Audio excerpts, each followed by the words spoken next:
You're tuned in to the world of Tom, where you catch all the facts and stay connected to Tom Lane. Program. I know a lot of times. Look at you, you look all cute. Okay, welcome to In the World of Tom's Breaking News Thursday. I'm Tom Lane, and this evening I am sitting with the Black mothers of Black doulas right out of Missouri to bless your delivery or mini deliveries. Starting with Keesha King, who is a wife, a mother of four, owner and operator of Sacred Borders Company, LLC. She is a native of Jefferson City, Missouri, and a graduate of Lincoln University. Keisha's personal journey through four births led her passion for birth work. She is a full spectrum doula, placenta and capitalization specialist, and American Red Cross authorized provider. And I'm very glad to have Miss Keesha King with us this evening. I also have Miss Netta Ward, who has a master's in public health and is a native of St. Louis, Missouri, with a background and passion in health education, maternal and child health. She is a graduate of the greatest HBCU in the Midwest, which is Lincoln University of Missouri, with a bachelor's in health and wellness. She received her full spectrum doula certification through Jamai Birth Village in 2016, becoming a vital pillar of the community. Hey, y'all. Had to get through all of it. Yeah, you did great. You did great. For it to be like, you know. Yeah. Well, it's so great to have you guys. It's great to have this conversation. I think this is a well overdue conversation that's been needed to talk about just women in general, women's health, specifically speaking to Black women and Black women's health. Let's start with Ms. Netta. Yeah. How did you get into being a doula? So really quickly, I was in Tampa, Florida, and one of my friends was pregnant. Her name is Darlene. Hey, Darlene. And so she would have been birthing by herself. And so myself and two of our other friends was there with her to help support her at the hospital. And I was that friend that every time the doctor or the nurse said some type of medical terminology or asked to do something to her body, I was asking her, did she want that? Looking up the different words, like if the doctor said, oh, do you want an epidural? I was like, what's the epidural? What's the, benefits and the risk of it? And so after that entire experience, she had a healthy baby boy. And she also mentioned that I should be a doula. And I didn't know anything about that. My goal after grad school was going to work in the health department. And so I looked into that. I wanted to pursue it, and I wasn't able to pursue it while I was in Tampa. So when I moved up to St. Louis, an opportunity came with True over at Jamai Birth Village. She was doing a training, and I took that training, and I've been hooked ever since. For me, my story is a little bit different from Bonetta's. I had a few different types of birthing experiences, some really, really great, some really not so great, some that I learned a lot from, and others that I wish, I had just knew about beforehand. And with my fourth pregnancy, me and my husband, we selected to have a little bit more of an alternative birthing opportunity. And so instead of having our baby at a hospital, I received all my care at a birth center by midwives, and it was amazing. And I really got to see just the different, like how different it is having your baby and being treated for your pregnancy in a more medical-based model versus a more holistic patient-centered model. And so when I was being treated at that birth center, my midwives did an amazing job of educating me and making sure I had resources. And they also spoke with me about, I believe that at that point, me and my husband had been the only Black family that they had worked with maybe that particular year. And so they were very like, hey, you need to be aware of institutional racism, and you need to be aware of your stressors, and this is how it can affect your baby, and X, Y, and Z, and really giving me the tools and empowerment to choose how I carried my baby. And so after my baby was born, I remember just being like, why don't other people know this? Why don't people in my community know this? Why is the messaging behind birth filled with pain?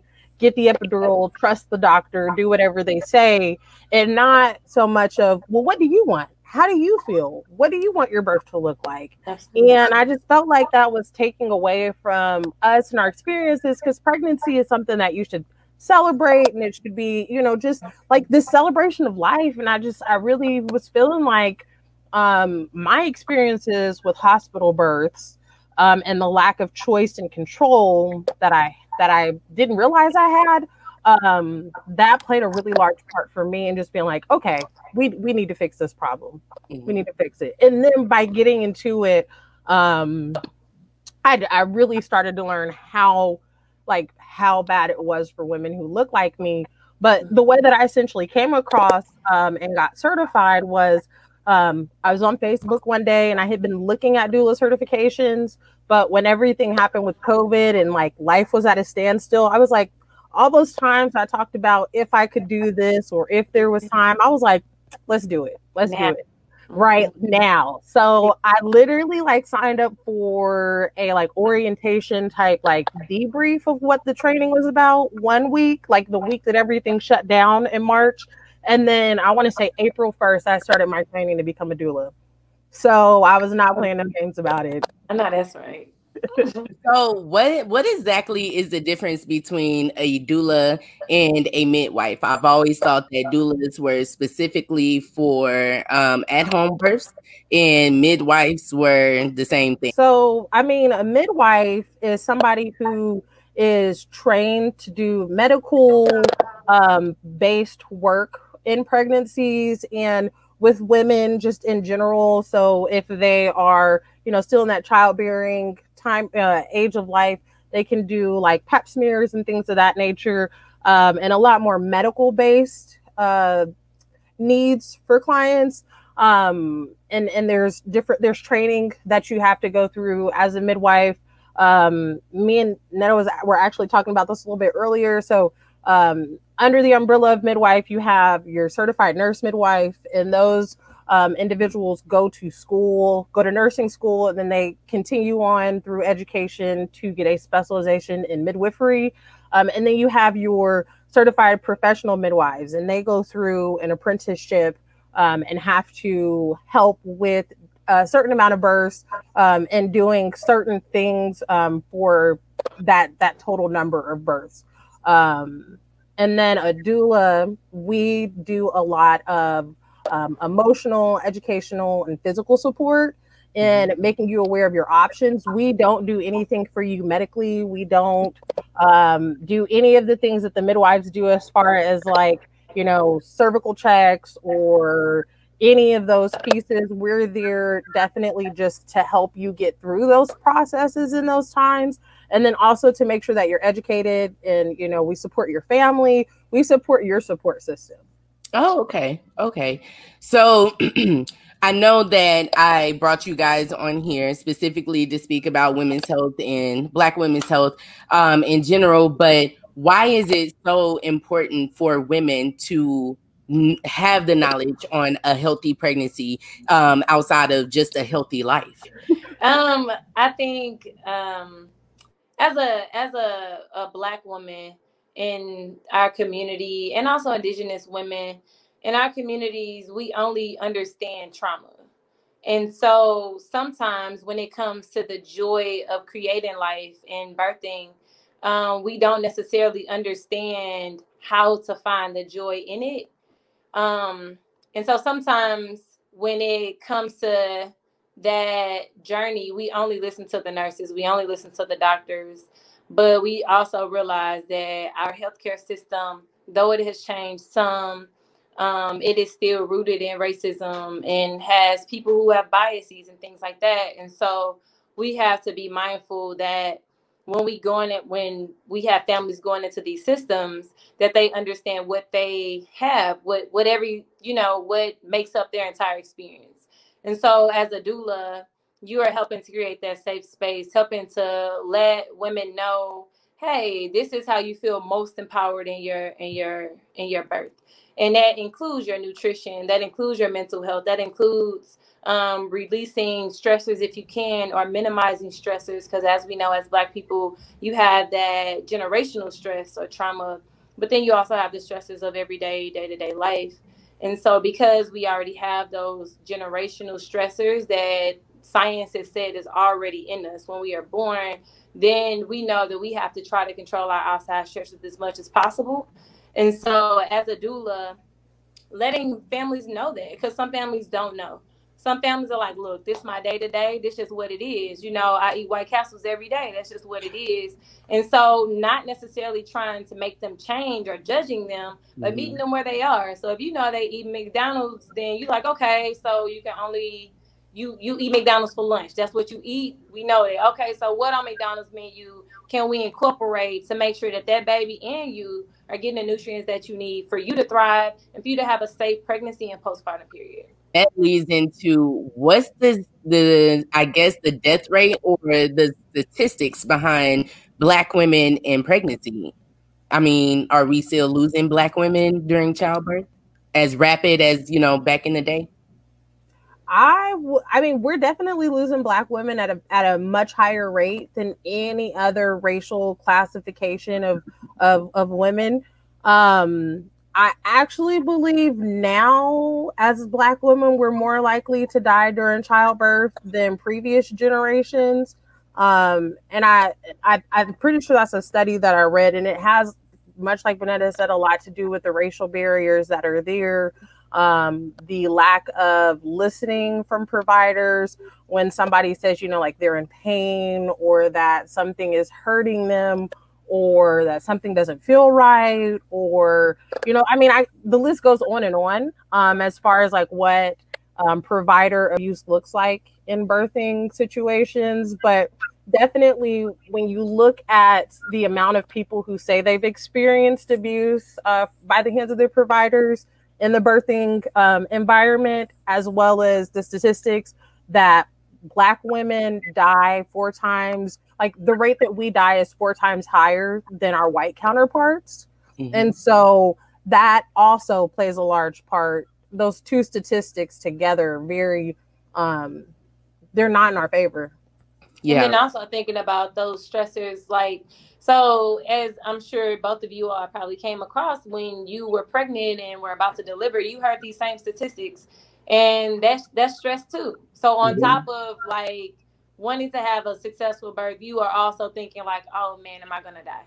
So it's just like, you know, as a doula, trying to like switch it around, like, because like I said earlier, we are always talked about in a trauma lens, and it doesn't create a healthy narrative for Black women when it comes to birth, you know. So now the discussion, although people still lead with that, we're 4 times more likely to die, things like that, we also can spin it around and say, but with the help of a doula, a support system, you know, having all of the tools needed to navigate the birthing process, we have found in birth, you know, research has shown that women are more likely to survive, especially Black women.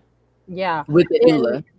With the doula, with support, with resources, you know, your insurance company, when they, I know, I forget what insurance that is, but they do the postpartum meals for moms.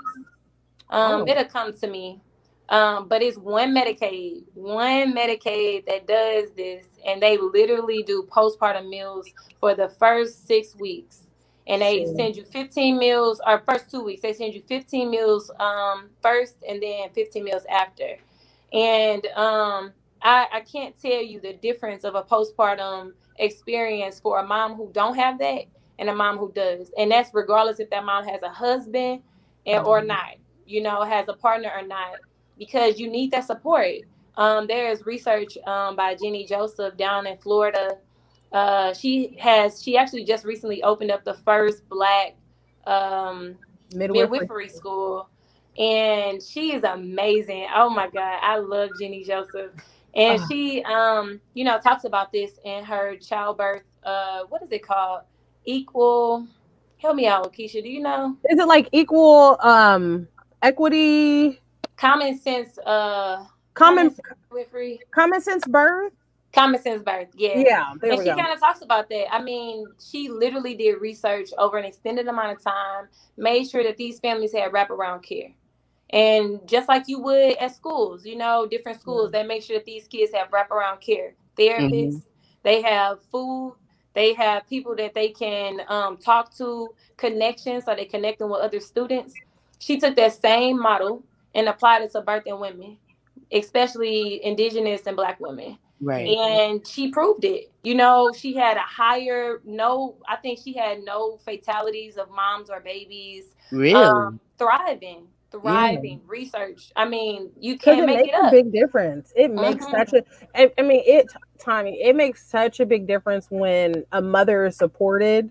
Like the amount, like her ability to bring awareness to things that are going on with her. Like if you don't feel like anybody's going to listen to you, if you don't feel like you have somebody to talk to, you're just going to continue to keep those things inside of you. And so that support system is so important from the beginning all the way to the end, because, you know, there are certain things that I feel like just culturally, because grandma says do it, we do it.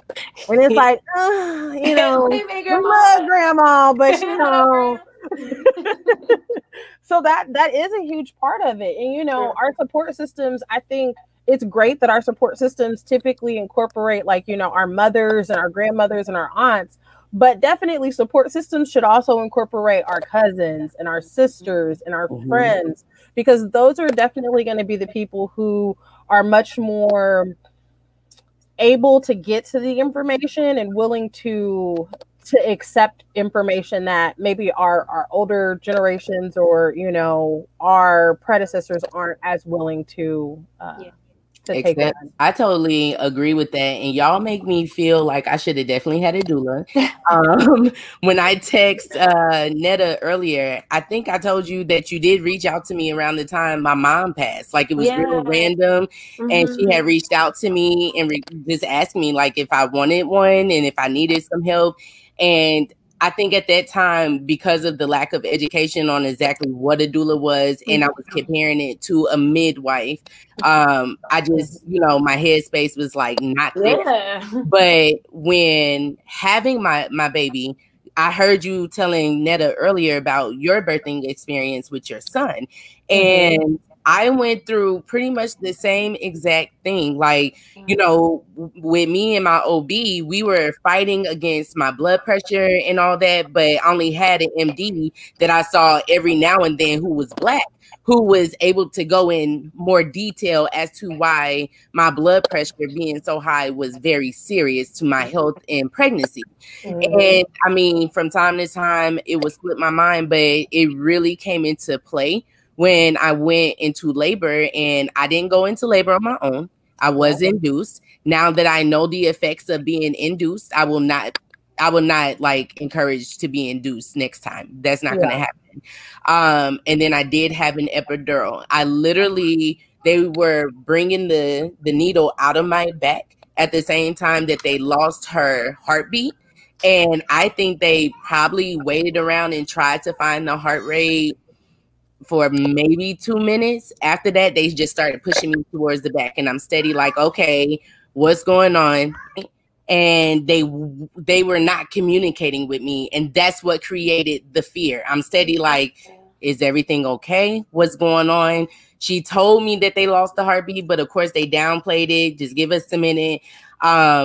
And then the epidural started kicking in, and it wasn't what I expected. I didn't think I would get lightheaded and woozy from it. And I'm trying to let them know that how I'm feeling, and no one is talking to me. They push me to the back, and I'm being put on the table, and they're encouraging me to calm down, be chill about it. I get on the table. I can literally feel whatever the heavy thing is that they put on top of you. Felt it, and then I could feel them poking me with the knife. When they went to cut me, I lost my mind. I could not believe that I can feel that. And I'm like trying to tell them, but they're forcing the oxygen mask on me. So I'm like mumbling, I'm assuming, to them.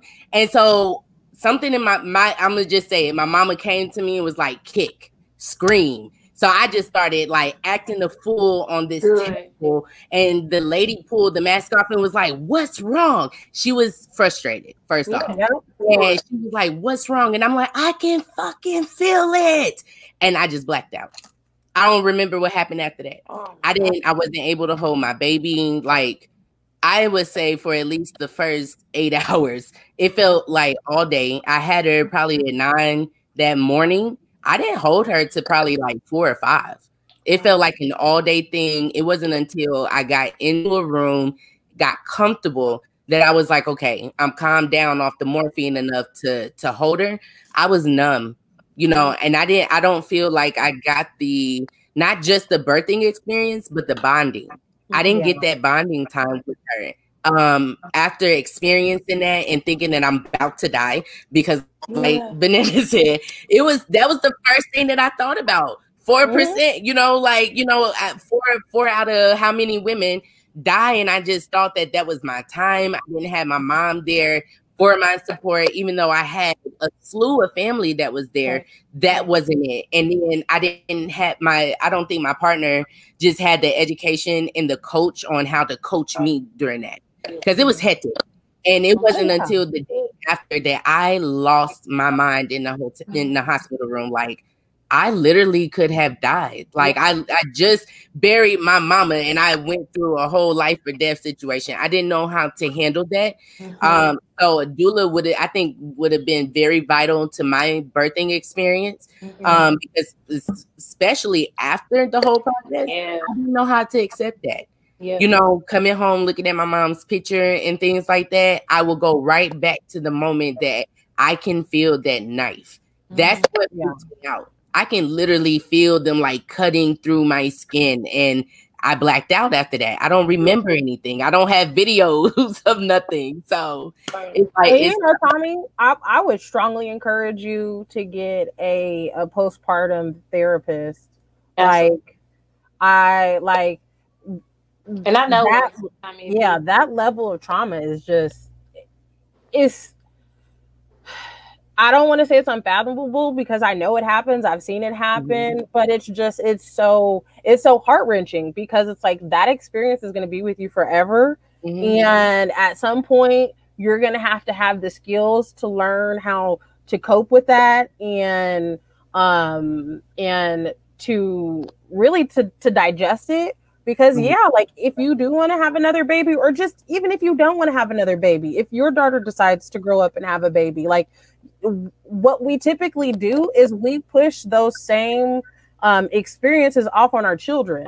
So like when we experience that trauma in birth, like, oh, it hurts so bad. I was in labor for 40 something. Like, we scare our little girls and create this like this paradox in their mind, like birth equals pain.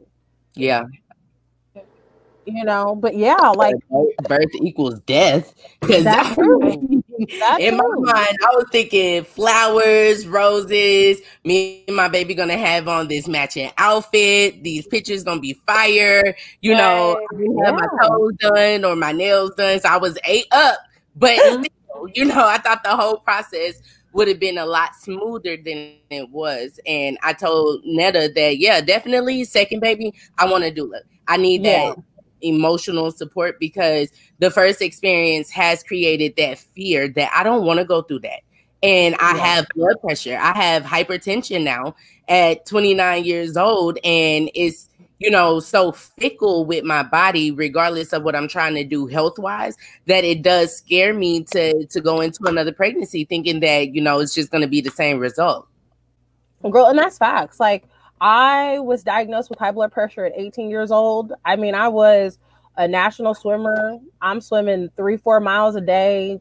That was probably the best shape I had ever been in, and was diagnosed with high blood pressure. So with every single one of my pregnancies, that is always something that I'm extra vigilant about. Like, we're vegetarians and we don't eat meat, because that's how I manage that particular ailment.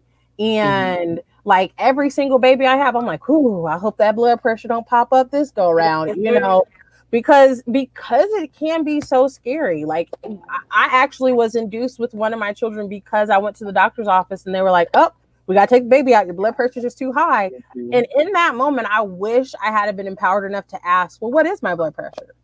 Because after I started talking to advocates and talking to people who were birth workers about that particular experience, they were like, yeah, it doesn't sound like you really had an issue where they needed to take the baby out right then and there. Like, he was actually probably my second smoothest birth.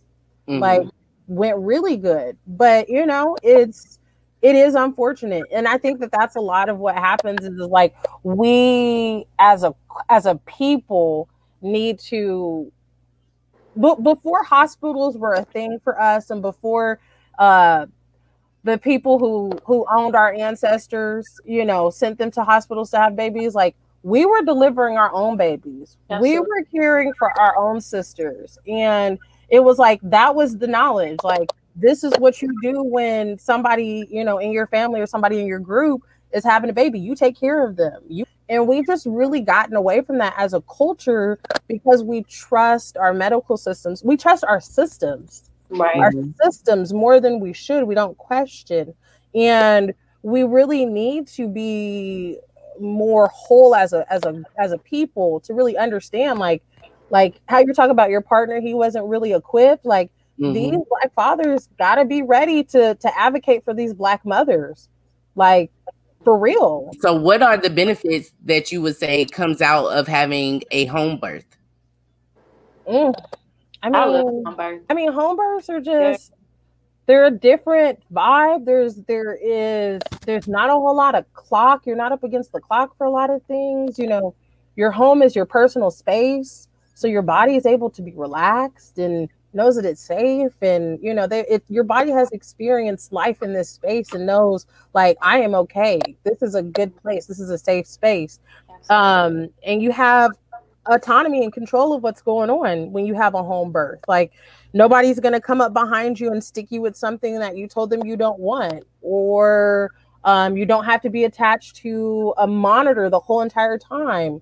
There's just a lot. It's just a different, just a totally different vibe that goes with a home birth versus really anything else, but definitely in comparison to a hospital birth. But I'm sure Netta probably has something she could say about home births too, because they really are just phenomenal. I love home births. I think they are just, like she said, the vibe of it all. You get to create the environment that you want, way more laid back. But I will say that I have seen that environment recreated in a hospital as well. So to me, I feel like it's really about who you have on your team. I always talk to my clients about what's in your toolbox, and what's in your toolbox. Like, you need to have health professionals that are on your side. One particular hospital up here, they asked the moms, did you write a birthing plan? Blew my mind, because that made me realize, like, okay, they care about what this mom wants. Now, granted, things don't always go as planned, of course, but at least that mom knows that coming in here, I'm safe, I'm heard. In a home birth, I mean, I like home births. I think they are, like, really nice. As a doula in a home birth, you got to do a little bit more work because there is no nurses there. So you are cooking the meals, you are making the beds and cleaning the linen. So it's way more nurturing. It's like a very sacred space. As doulas, we create the sacred space for families. In the hospital, it's kind of hard to create the sacred space that that will help this mama to thrive. Because you've been talking to this mom through prenatal sessions. She shared her fears, she shared her excitements, her wants, her needs, and also the partner. The partner has shared his or her wants, needs, fears. And so being at home, you are able to really kind of navigate that process. Keep people at ease, turn all the lights out without somebody busting in the room, talking about, let me take your blood pressure, things like that.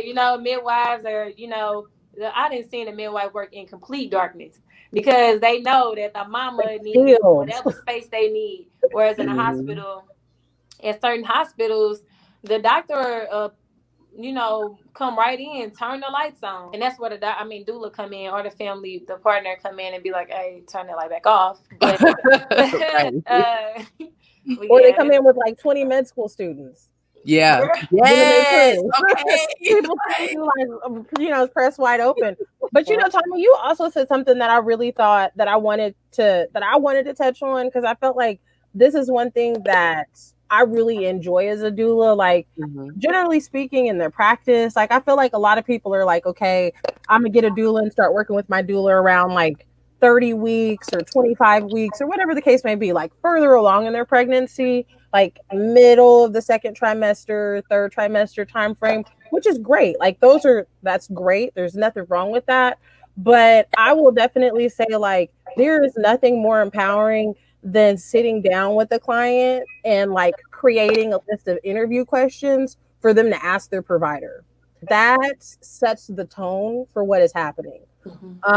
Nobody in a like as far as like who is involved on the birthing team outside of the mother and baby, like nobody else is really like has to be there. Like the mom has to be there to have the baby, and the baby has to be there in order to be born. Like those are the only two people that really need to be there. And what tends to happen is, and Netta touched on this, is that white coat syndrome. Like we fall victim to it, but they do too. If you let them think that they have